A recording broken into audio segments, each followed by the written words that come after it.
అందరికీ నమస్కారం. ఈరోజు మీ అందరికీ నేను వినిపించబోయే కథ రెక్కలొచ్చిన కోరిక. రచయిత వీరాజీ గారు.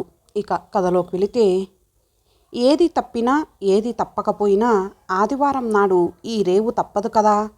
కోడలు సరళ వాషింగ్ మిషన్లో గుడ్డలు వేస్తూ, ఒరేయ్ నాన్న డుంబు, తాతయ్య గారి చొక్కాలు ఏమైనా ఉంటే ఇవ్వమన్రా మీ గ్రాండ్మాని అంటూ కేకేసింది.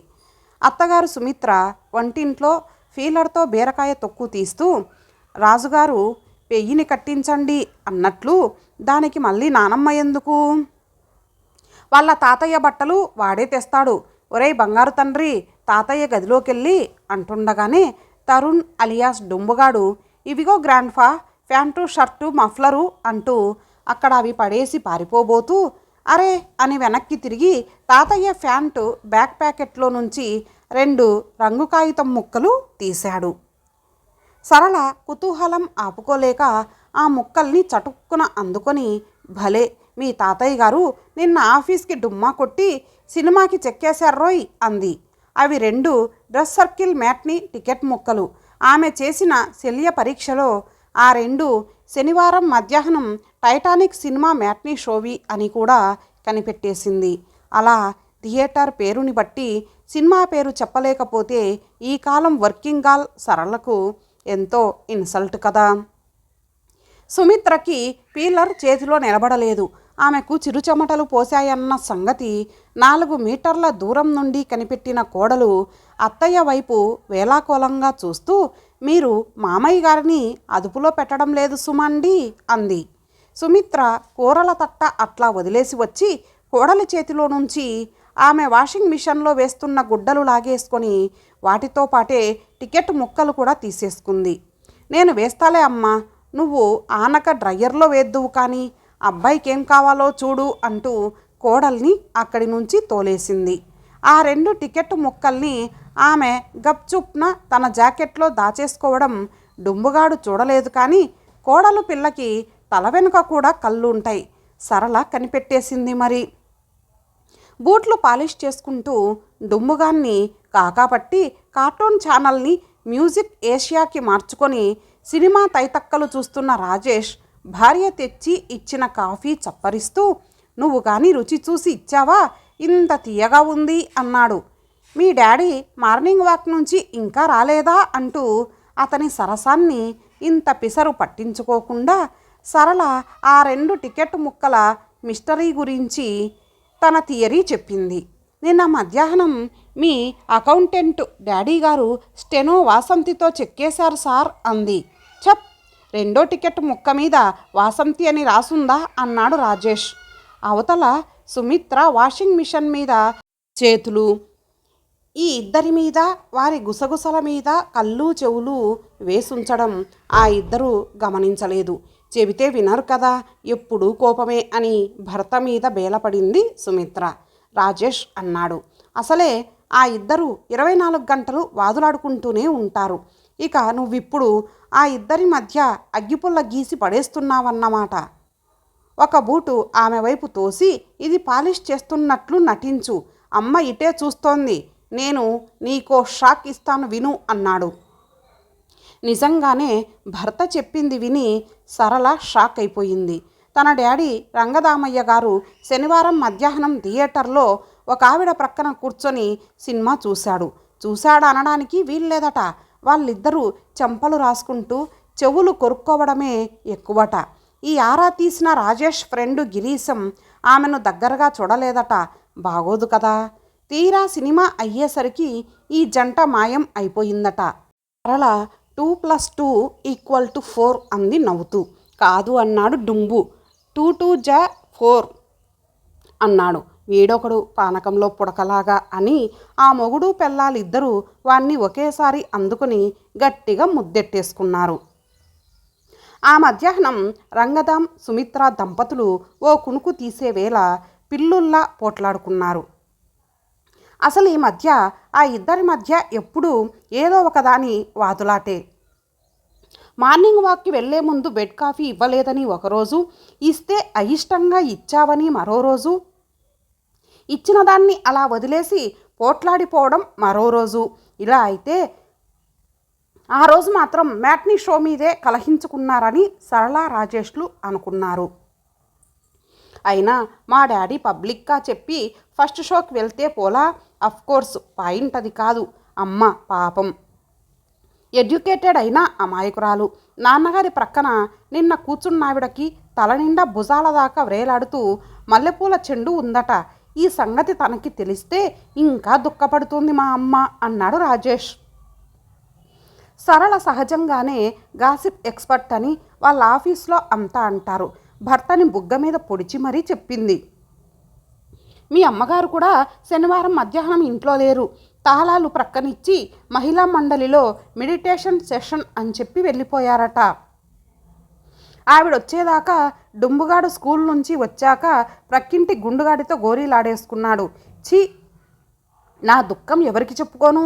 వాడిని నాశనం చేసుకుంటున్నాం ఈవిడగారి వల్ల. అసలు మనం ఇద్దరం ఉద్యోగాలు చేయడమే తప్పు అంటూ నెత్తిమీద కుండ ఒలకబోసింది సరళ. అమ్మకి వీడే ప్రాణమే, ఏ మాట కామాటే చెప్పుకోవాలి. అదే పెద్ద ఆయనకి మంట. మొగుడన్నవాణ్ణి నెగ్లెక్ట్ చేస్తే ఎలా చెప్పు. తల్లిని వెనకేసుకొచ్చాడు, తప్పదు. ఎందుకంటే తనను ఎలా పెంచిందో, తన చెల్లి సౌభాగ్యాన్ని ఎలా పెంచిందో అంతకన్నా ఇదిగా డుంబగాడి కోసం అమ్మ అంకితమైపోయింది. కోడలు ఆ సాయంకాలం అత్తగారి మీద ఎనలేని ప్రేమ జాలి ఒలకబోసింది. ఎంతైనా తోటి ఆడది కదా. ఆమె జాగాలో తానుంటేనా మామగారిని వాషింగ్ మిషన్లో పడేసేదాన్ని అనుకుంది. కానీ ఇప్పుడు ఆ ఇద్దరినీ కలపకూడదు. తనకి తన బిడ్డకి అన్యాయం అయిపోతుంది. ఆమె ఉంది కనుక రాజేష్ తను ఆఫీస్లో వదిలాక షికార్లకి, సినిమాలకి, ఆదివారాలు ఫ్రెండ్స్తో పిక్నిక్లకి ఇలా అలా చెక్కేస్తున్నారు. ఇంటికి రాగానే ఫిల్టర్ కాఫీ, పకోడీలు రెడీ. అమ్మో, అత్తయ్య గారు 10 రోజులు తన ఆడపడుచు సౌభాగ్య పురిటికి వెళ్తేనే అటు మామగారితోనూ ఇటు డుమ్ముగాడితోనూ వేగలేకపోయింది. సరిగ్గా ఇదే బాధ రంగదామయ్యకి కూడా. పిల్లలు పెద్దాళ్ళయ్యాక వాళ్ళతోనే ప్రపంచం అంది. వాళ్ళ పెళ్ళైనాక వాళ్ళ పిల్లలతోనే ప్రపంచం అంటోంది సుమిత్ర. ఛీ, ఆడదాని ప్రపంచం ఎంత సంకుచితం, ఎంత చిన్నది. కోడలొచ్చాక తాను ఇలా రావోయ్ సుము అని పిలిస్తే కూడా ఇష్యో అమ్మాయి వింటుంది, ఆ చిటికెలేమిటి అనేది. మనవడు పుట్టాక తన గదిలోకే రావడం మానేసింది. ప్రతిదానికి కొడుకు కోడలు చూస్తారు అంటుంది. చూస్తే ఏమిటట, వాలంటరీగా రిటైర్ అయిపోయి సన్నాసుల్లో కలిసిపోతాను అనుకున్నాడు రంగదాం. కానీ సుమూని చూడకుండా ఎలా ఉండగలడు? వాలంటరీ రిటైర్మెంట్ తీసుకుంటే హాయిగా ఇద్దరం ఓ పల్లెటూళ్ళలో కొండల నడుమ నీలాకాశం క్రింద జలపాతం ప్రక్కన ఇల్లు, సినిమాలు, మనమలు, మనవరాళ్ళు,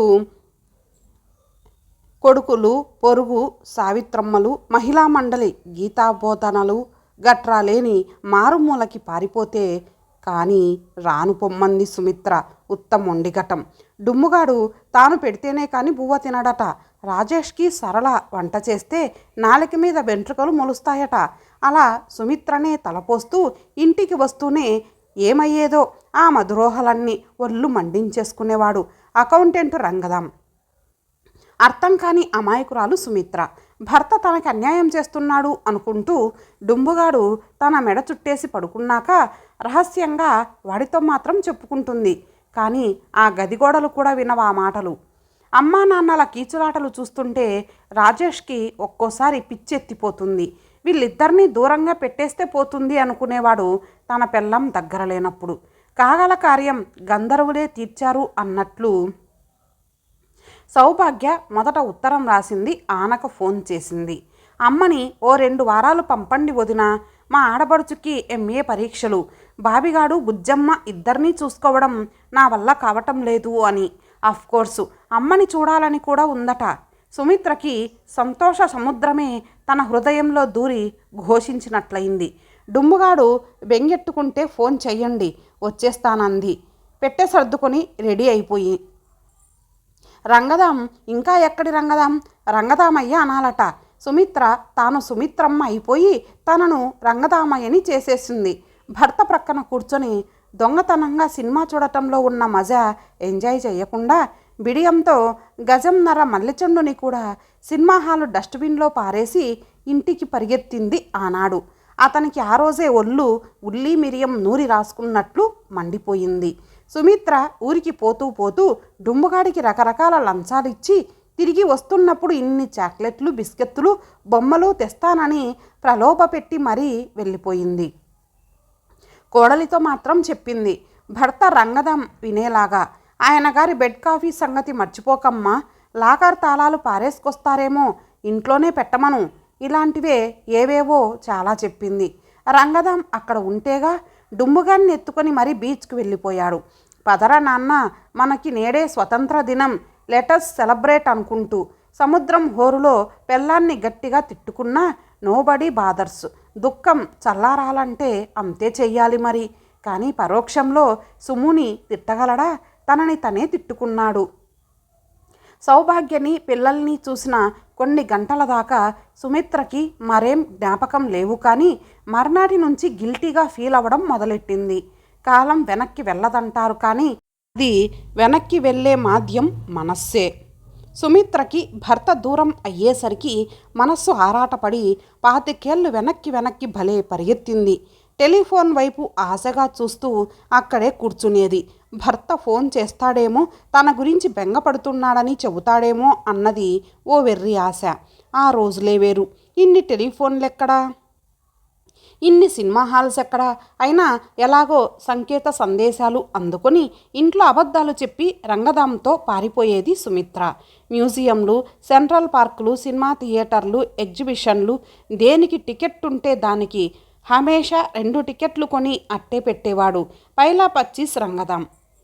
ఒప్పుల కుప్ప వయ్యారి భామ సుము అలా పెళ్లికి ముందే ఓ టికెట్ ముక్కల ఖజానా సంపాదించింది. అవి ఇప్పటికీ పాత బీరువా లాకర్లో ఎక్కడో దాచింది. ఎలా ఉన్నాయో తమ మధుర స్మృతులకు అవే సాక్ష్యాలు. సుమిత్రలో హఠాత్తుగా పడుచుదనం లేచి నేల తల్లిని మొలకెత్తే విత్తనం పొడుస్తున్నట్లు పొడుస్తున్నది. రాత్రి నిద్ర పట్టలేదు ఆమెకు. పగలు పని చేత పట్టడం లేదు. ప్రొద్దున్నే లేచి బెడ్ కాఫీ పెట్టేసిందోనాడు. కూతురు సౌభాగ్య ఇది చూసి నవ్వేసింది. మా ఆయన అస్సలు కాఫీయే తాగరు, మర్చిపోయావా అమ్మా అంటూ. ఆ రోజు కల వచ్చింది వేకువజామున సుమిత్రకి. సుము అంటూ ఫోన్లో ఆయన పిలిచాడు. ఆ మధుర కంఠంలో 1000 ఏనుగుల బలంతో తనను లాగేసుకునే శక్తి, మహిమ ఆ పిలుపుకుంది. 2 టికెట్లు కొన్నాను అన్నాడు రంగదాం. నేను రెడీ, దూరంగా ఏదైనా ఊరికి, కాశీకో, రామేశ్వరానికో, కన్యాకుమారికో, ఎక్కడికైనా సరే అంటోంది తను. ఇట్నుంచి ఫోన్లో పొలక మారింది. తెలివొచ్చింది. లేచి కూర్చొని లెంపలేసుకుంది. సార్ అన్నది గట్టిగా. ప్రేమతోనో లేదా వేలాకోలంగానో తాను భర్తను సంబోధించే మాట అదే, సార్. అవును, తన సార్ రంగదాముడే, మిగతాదంతా మిత్ అనుకుంది తృప్తిగా సుమిత్ర. అంతలో టెలిఫోన్ నిజంగానే మోగింది. టక్కున తీసుకొని నేనేనండి అంది అప్రయత్నంగా. రంగదాం అవతల ఆనందంతో ఉక్కిరిబిక్కిరి అయ్యాడని అతని కంఠంలోని తొట్రుపాటే చెబుతోంది. I cannot live without you Sumu అన్నాడు భర్త. హాయిగా ఎగిరిపోదాం రండి సార్, నాకు రెక్కలు వచ్చాయి అంది. అంతలో అల్లుడు లేచిన అలికిడయ్యింది. ఫోన్ కట్ చేసేసింది. చేసే ముందు తెలివిగా రేపు 5:30కి సార్ అంది గడుసుగా. అల్లుడు అడగకుండానే రాంగ్ నెంబర్ బాబు, పోయి పడుకోండి, ఇంకా 6 కాలేదు, నే లేస్తాగా అంది సంజాయిషి ఇస్తున్నట్లు. ప్రేమ దొంగది, ప్రేమ దుస్సాహసపుది, ప్రేమ అబద్ధాలాడుతుంది. మర్నాటి దాకా ఒకటే ఆలోచనలు సుమిత్రకి. ఆమె ఇప్పుడు ఒక మనుమల తల్లి కాదు, ఒక నవవధువు, ఒక విరహోత్కంఠిత. ప్రేమ జ్వరం కాస్తోందామెకు. ఏమిటో మాయ. అప్పటిదాకా జలజల చిరుజల్లులు పడి వెలిశాయి. మధ్యాహ్నపు టెండ కాస్త నీరెండైపోయింది. రంగదాం బ్రీఫ్ కేస్తో టోపీ గట్రా పెట్టుకొని దొరబాబులాగా ప్లాట్ఫారం మీదకి వస్తున్న సూపర్ ఫాస్ట్ ఎక్స్ప్రెస్కు ఎదురు నడిచాడు. అదుగో S4 భోగి. కిటికీ దగ్గర దీపం వెలిగినట్లు సుమిత్ర మొహం కనబడ్డది. ఎదురేగి ఆమె దగ్గర బ్యాగ్ అందుకున్నాడు. రావేమోనని భయపడ్డానంటూ సుమిత్ర చెయ్యి అందుకొని దింపాడు. ధైర్యం కోసమా అన్నట్లు గుండెల మీద ఒక చెయ్యి వేసుకొని ఎవరైనా చూస్తారేమోనండి అంది సుమిత్ర భర్త చెయ్యి వదలకుండానే. ఏయ్, మనిద్దరం వాళ్ళందరి దృష్టిలో మొగుడు పెళ్ళాలమే, మన వరకే మనం లేచిపోతున్నా ప్రియులం. పద ఇవిగో 2 టికెట్లు, డోంట్ కేర్, బీ హ్యాపీ. ఆ 2 టికెట్లు టక్కున అందుకొని థ్యాంక్ యూ సార్ అంది సుము. అదే రైలు ఆ ఇద్దరినీ మళ్ళీ ఎక్కించుకొని ముందుకి సాగింది. కానీ ఈసారి ఆ ఇద్దరు గుండెల్లో రైళ్లు పరిగెడుతున్నా హాయిగా స్వేచ్ఛగా ఏసీ కంపార్ట్మెంట్ చైర్ కారులో కూర్చున్నారు. అమ్మాయితో వాళ్ళ మైసూర్ అత్తయ్య గారింటికి పోతానని చెప్పానండి, కానీ ఏమిటో నాకు భయంగా ఉందండి. భర్త చెయ్యి తన ఒడిలోకి తీసుకుంది. కళ్ళు మూసుకో, భయం పోతుంది. నేను అబ్బాయికి అదే చెప్పానులే అన్నాడు ఆమె మొహంలోకి అప్పుడే చూసినట్లు చూస్తూ. కన్నులు మూసుకుంది సుమిత్ర. హాయిగా గుండెల నిండా ఊపిరి పీల్చుకుంది. జగతిన ఉన్నది మనమిద్దరమే అని అనుకొని హత్తుకుపోతుంటే చెప్పలేని ఆ హాయి ఎంతో వెచ్చగా ఉంటుందోయి అన్న తమ తారుణ్యపు తొలి రోజుల నాటి పాట సన్నాయి మీద వాయిస్తున్నట్లుంది. మనసులో మెత్తని అతి మెత్తని చోట అది ఆమెకు పులకింతలు పెడుతోంది. ఏదో సాధించానన్న తృప్తితో రంగదాం భార్య భుజం మీదుగా చెయ్యి వేసి రెండో చేత్తో ఆమె ముంగురులు సవరించాడు. షీ ఈజ్ అన్ ఏంజల్ అని మురిసిపోయాడు. అక్కడ జరుగుతున్నది శరీరాల మధ్య సాన్నిహిత్యం కాదు, అది రెండు మనసుల సంగమం. పైగా ఏసీ కంపార్ట్మెంట్ కదా, వేరే శబ్ద కాలుష్యం లేదు. ప్రశాంతంగా ముందుకు సాగిపోతున్నది. దాంతోపాటే తెప్పలో తేలుతున్నట్లు ఉంది ఆ ఇద్దరికి. ఎక్కడికి మన ప్రయాణం? మగతగా అడిగింది సుము. ఉలిక్కిపడి సర్దుకున్నాడు రంగదాం. ఆ కంపార్ట్మెంట్ కిటికీ తెరలు కొంచెం జరిపాడు. అటు చూడు, దూరంగా ఎత్తుగా అదుగో చిటికెడు ఆకాశం. ఎంత స్నిగ్ధంగా నీలంగా హ్యాపీగా ఎలా ఫ్రీగా ఉందో చూడు. నువ్వు నేను, ఆ ఆకాశం, ఆనందం, ఆ స్వేచ్ఛ, అక్కడికే మనం అంటూ ఏదో పోయట్రీ చెప్పేస్తున్నాడు ప్రియుడు. ప్రేయసి సుమిత్ర మాట్లాడలేదు. రంగదాం కూడా టక్కున ఊరుకున్నాడు.